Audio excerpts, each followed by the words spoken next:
Today, I'm flying for the next 24 hours in the world's best first class, starting in the Residence, a 3-room suite with a living room, private bathroom and bedroom. After a layover in the world's only 7-star hotel, I'll transfer by Rolls-Royce to my next flight, featuring a lounge, shower spa and comfy bed. Let's see what it's really like and pick up our story in Canada.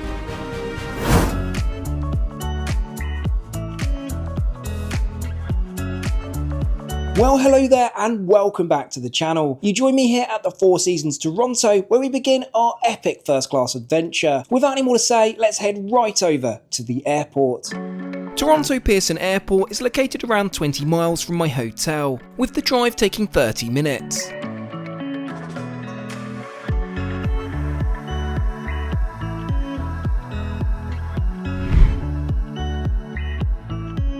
Let's head straight into the terminal and check in for our flight. The airport is a hive of activity, being at the peak of summer travel. Thankfully, the Etihad check-in desks are quiet, and I'm able to proceed with formalities immediately.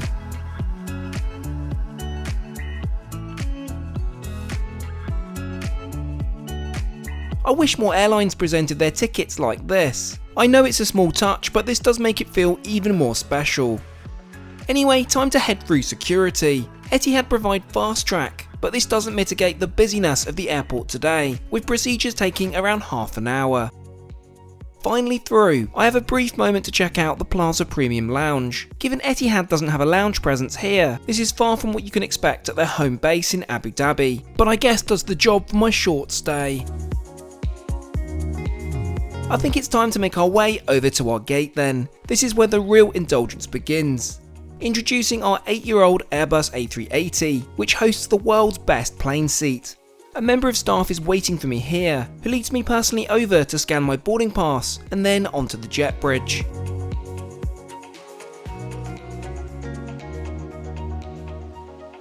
I'm met by a single aisle of multiple first class suites, and at the very end our new home, the 3-room Residence. I'll stow my bag under the bed in my private bedroom, more on that shortly, and settle into my living room.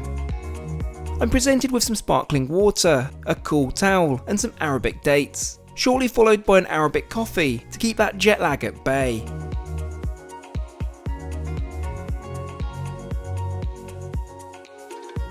It's not too long before I'm asked to put my seatbelt on and the safety video is run. Fasten the strap around your waist and pull to tighten. Inflate your life jacket only as you leave the aircraft door.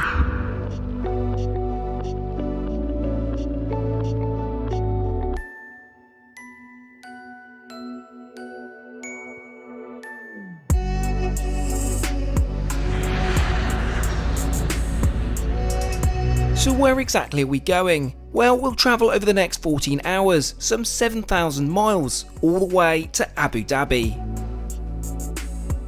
We've just about reached our cruising altitude of 38,000 feet, so let's get my seatbelt off and take a look around. Our A380 plays host to 497 passengers, spread out over 2 decks, but there's just one residence located upstairs at the very front of the aircraft. It's the world's only 3-room suite on a plane at a mind-blowing 125 square foot of private space. We'll start in the living room, featuring a 2-seat reclining leather sofa. Both seats provide individual tray tables, IFE remotes and charging facilities, jointly sharing a 32-inch HD television. There's ample storage in the ottoman, and even a chilled minibar. Alas, no DC. In terms of connectivity, there is Wi-Fi provided free to the Residence, and the speed has greatly improved since I last flew Etihad's A380. We'll take a proper look at the bedroom and private bathroom in just a minute, but let's first focus on dinner service. The menu is extensive, and you can dine whenever you like.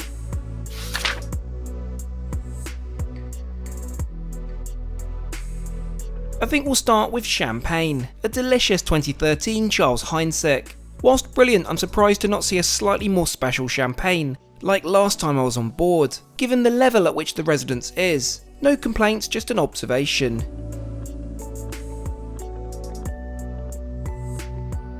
Within moments, the wonderful flight attendant begins to set my table.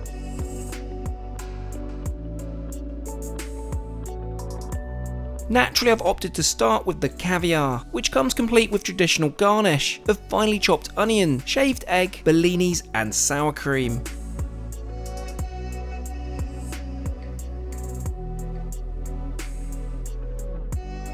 Moving on to appetizers, I've chosen the poached lobster, along with avocado, wasabi cream and a teriyaki sauce.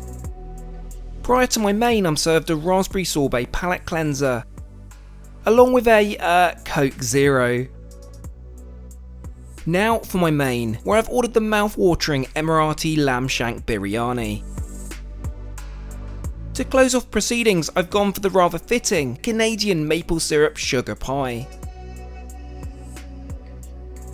With dinner out of the way, my lovely flight attendant has offered to prepare my shower and turn down my bedroom, ready for some sleep. As this is happening, shall we check out the onboard lounge, located between business and first. It's a cosy, welcoming space with room for about 6 passengers, though it's quite a contrast to the likes of the Emirates onboard bar, which we'll be trying out later on.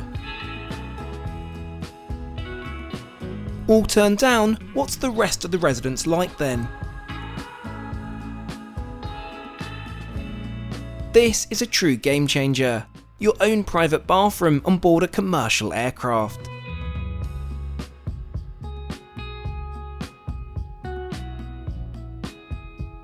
Complete with S-bar amenities, a hairdryer, bathrobe, and of course the shower with approximately 10 minutes of runtime.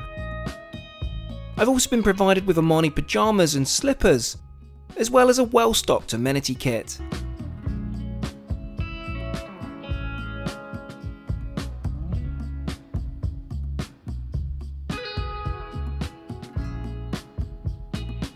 Something I love is that you can totally close off the bedroom for a restful sleep away from the rest of the cabin.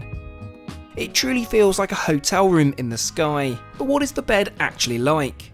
Well, it's around 48 inches in width, so a small double, but it's possible for 2 to sleep snugly side by side. And I say this from experience because I've tried this with Millie before.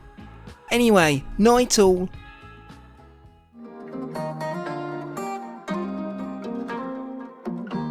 Well, I slept wonderfully, but with not too long before landing, I'm offered breakfast in bed. Aside from the obligatory caffeine hit, I've ordered the bakery selection and a cheese and tomato omelette. Right, as we're about to make final descent, I guess I should probably get changed out of my PJs.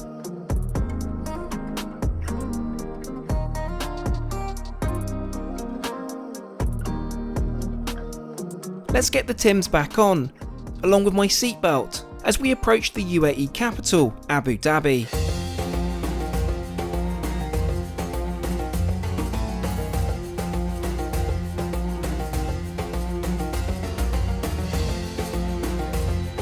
I'm met right off the jet bridge by an Etihad representative who assists with my luggage and takes me over to passport control.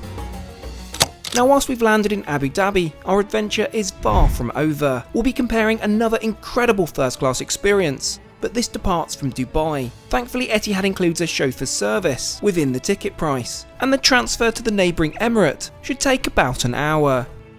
Oh, and did I mention I've booked a rather special hotel for this layover? None other than the world's only 7-star hotel, the Burj Al Arab, in one of their very best suites. But just before I check into this Arabian palace and we try out another out of this world first class flight, you may be wondering how I've kept connected in Canada and now Dubai, all with one eSIM. Well, that's thanks to Airalo, a convenient eSIM technology provider. Airalo makes travel seamless because I no longer have to get a physical SIM when I land in a new country. Instead, I've simply bought one of their Discover Plus eSIMs, allowing me to connect in 137 countries with just one eSIM. Install once and you're done. Call, text and data, all from one number. There's no more managing multiple eSIMs. I can use one eSIM for 365 days of worry-free travel. Stay connected wherever you travel, cheaper and hassle-free by downloading Airalo now via the link in my description or by scanning the QR code right here. Airalo has made my life so much easier and cheaper, and I can't wait for you to try it too. So I've booked one of the largest, most opulent duplex club suites, which occupies a mind-blowing 3,500 square foot of space. Well, I guess it's welcome to my palace. This is absolutely ridiculous. I don't think I've ever been in a hotel room this big. Should we take a look around? Upon entry, you're met with a double-height living space, complete with not one, but 2 living rooms. A bar with inclusive champagne. There's a dining room, adjoining kitchen, and oh yes, a billiards room. Moving up a level, we get to our 3rd living room. An office. And through this doorway, the bedroom. Yes, that is a mirror above the bed. To finish off, we reach the bathroom, which is about the size of a usual hotel room. I'll break down the cost of this in just a moment.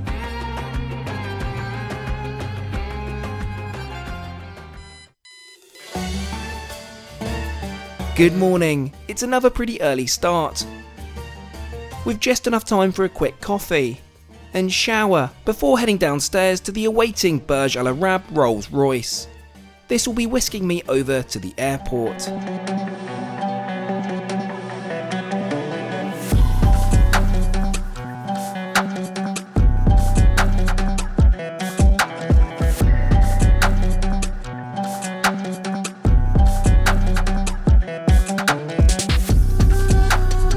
Welcome to Dubai International Airport, specifically the Emirates First Class Wing, which has incidentally just reopened last week.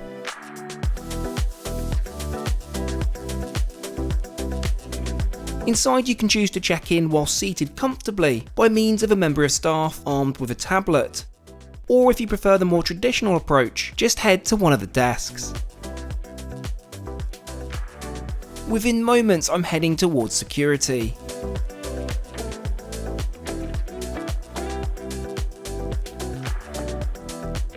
We have access today to Emirates' largest first-class lounge, located upper level. Shall we?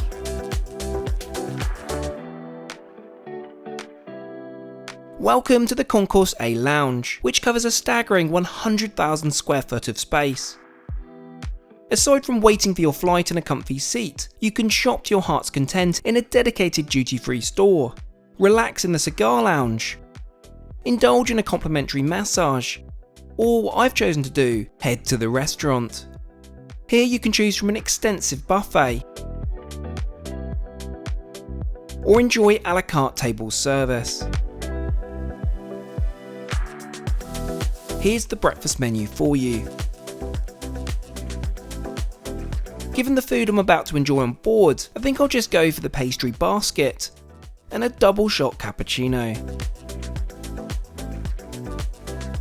I'm notified our flight is ready to board, but here's the great part of the Emirates Lounge. You board directly from here, so there's no need to go back into the main terminal. There seems to be only one other passenger boarding from here, and after a quick scan of my passport, we head over to the elevator and down to the upper deck jet bridge. Introducing our 12-year-old Airbus A380, delivered new to the airline back in 2013.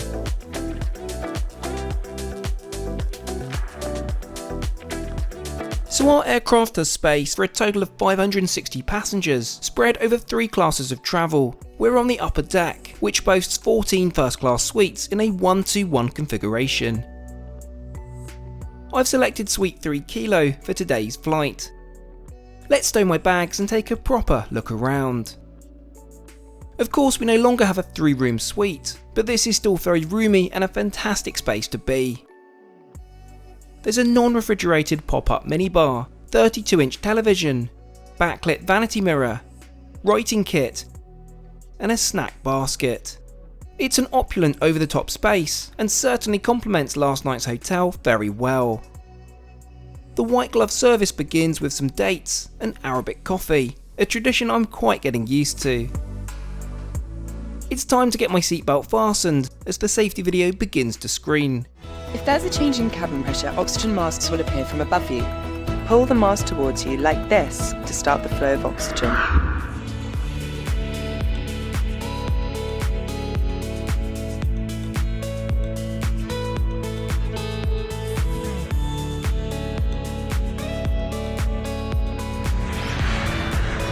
So where are we heading today? Over the next 8 hours, we'll fly 3,500 miles, all the way to London. As we reach our cruising altitude, it's time to get my seatbelt off and head over to the shower spa. I may not have my own private one, but the Emirates shower facilities are significantly larger than on board Etihad. Emirates were the first to introduce showers on board commercial airlines back in 2008, and despite trying this a few times before, the novelty is not lost on me at all. In terms of amenities, I'm provided with moisturising pyjamas, slippers and Bulgari toiletries. Anyway, despite having a shower already this morning, why not have another at 38,000 feet?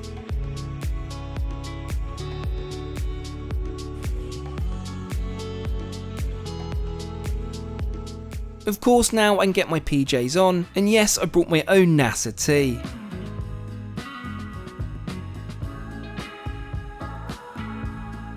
Back at my seat, the FA has left some fresh fruit to enjoy post-shower. Though I think it's probably about time we take a look at what's on today's menu for lunch.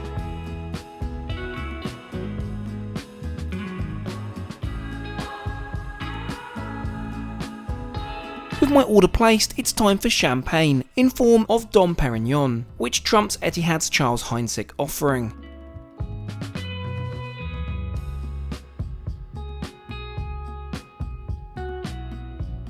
Let's get that tray table out, which is released at the touch of a button, and commence dinner service. Now for research and comparison purposes, we must first sample the signature caviar service. Fun fact, Emirates now offer unlimited caviar, but given the size of this portion, I really don't think I'll be needing any more.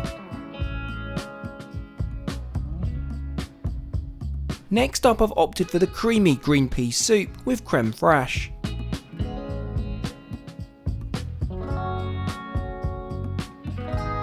Now for my main, I've ordered the veal cheek cannelloni, served with a 4-cheese sauce and seared courgette. Finally, we move on to dessert, and my word, there's a lot to choose from, but due to having quite the sweet tooth, the chocolate truffle cake just jumped out at me. Oh, and just in case I wasn't totally full, I'm offered some Emirati chocolates to close off this feast.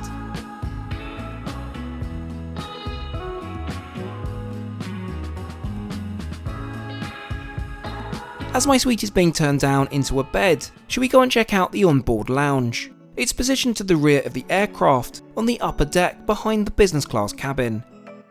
I prefer this to Etihad's lounge, as this is full of natural light and a variety of seating.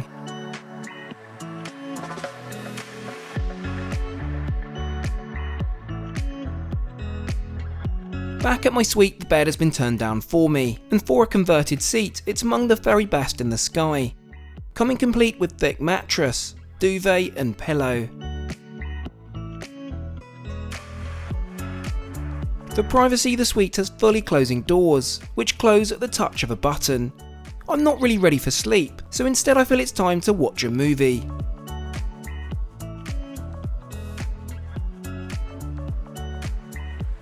The same tablet that controls your seat also grants you access to the in-flight entertainment known as ICE, and it's well regarded as the best IFE in the sky.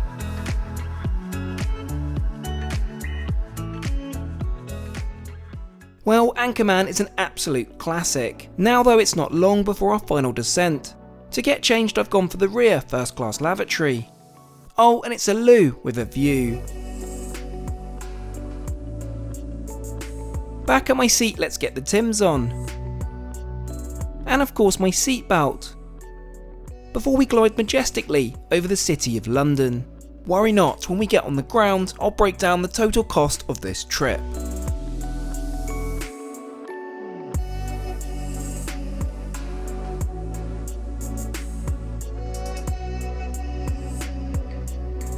Well, first up, my Etihad Residence flight, which ordinarily would cost $9,400, but through booking a connection onto Muscat, which I'll use later in the year, this reduced the price by nearly $3,000. Next up, the Burj Al Arab, including a room service dinner and the roller transfer, this came to $2,600. And finally, Emirates First Class. For this, I redeemed 102,000 Skywards, plus $460, making the total of this trip some $9,551. Thank you all so much for watching, and I'll catch you again next time.